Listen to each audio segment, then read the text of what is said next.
അപ്പോൾ നിങ്ങളുടെ കേസിൽ നിങ്ങളിവിടെ വരുന്ന സമയത്ത് ഞാനിവിടെ ഇല്ലല്ലേ, ഞാൻ നാട്ടിലാണ്. അതുകൊണ്ടാണ് നമുക്ക് ഡിലേ ആയത്. കാര്യം ചെറിയൊരു ഹെൽത്ത് ഇഷ്യൂസ് ഒക്കെ ഉണ്ടായിരുന്നു. അപ്പോൾ എന്തായാലും A to Z നിങ്ങൾ കോണ്ടാക്ട് ചെയ്ത സമയം മുതൽ നിങ്ങൾക്ക് വേണ്ട ക്ലാരിറ്റീസ് ഒക്കെ തന്നെ പറഞ്ഞു നൽകാനായിട്ട് എന്നെ കുറിച്ച് സാധിച്ചിട്ടുണ്ടായിരുന്നു. Yes very much. പിന്നെ ഞാനിവിടെ വന്നപ്പോഴത്തേക്കും ഇവിടെ ഉണ്ടായിരുന്നു. അപ്പം സോ നമ്മൾ ഇവിടെ ഓൾറെഡി ഉള്ള ഒരു സ്റ്റുഡൻറ്റിനെ നമ്മൾ ഒരു എന്താ കോണ്ടാക്ട് ചെയ്ത് അവരുടെ കൂടെ ഹെൽപ്പ് മേടിച്ച് കഴിയുമ്പോൾ നമുക്ക് വെരി ഈസി ആയിട്ട് ഇവിടേക്ക് എത്താൻ പറ്റും. പിന്നെ എല്ലാ കാര്യങ്ങളിലും മാമും ഓഫീസേഴ്സും എല്ലാവരും നല്ലതായിട്ട് ഞങ്ങളെ ഹെൽപ്പ് ചെയ്തായിരുന്നു.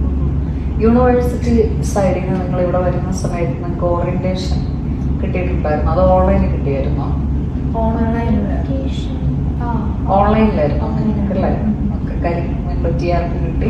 ഇവിടെ വരുന്ന സമയത്തേക്ക് അത് ഫിനിഷ് ആയപ്പോൾ നിങ്ങൾക്ക് അത് ഓൺലൈനാണ് കിട്ടിയത്. Okay, very good. അപ്പോൾ LSM യൂണിവേഴ്സിറ്റിയിൽ ഈ ഒരു BSc സൈക്കോളജി എന്നുള്ള പ്രോഗ്രാംസിന്റെ പ്രാധാന്യം എത്രത്തോളം ഉണ്ട്? എന്തുകൊണ്ടാണ് നിങ്ങൾ ആ കോഴ്സ് ചൂസ് ചെയ്തത്? എന്നെ സംബന്ധിച്ച് എനിക്ക് പേഴ്സണൽ ഒരു ഇൻട്രസ്റ്റ് ആയിരുന്നു BSc ഹെൽത്ത് സൈക്കോളജി. പിന്നെ ഇവിടെ ഹെൽത്ത് സൈക്കോളജി എന്ന് പറഞ്ഞ് പിന്നെ സ്പെസിഫിക് ആയിട്ടാണ് എടുക്കുക. സോ അതും കൂടെ ഓർത്തിട്ടാണ് ഞാൻ ഇവിടെ തന്നെ ചൂസ് ചെയ്തത്.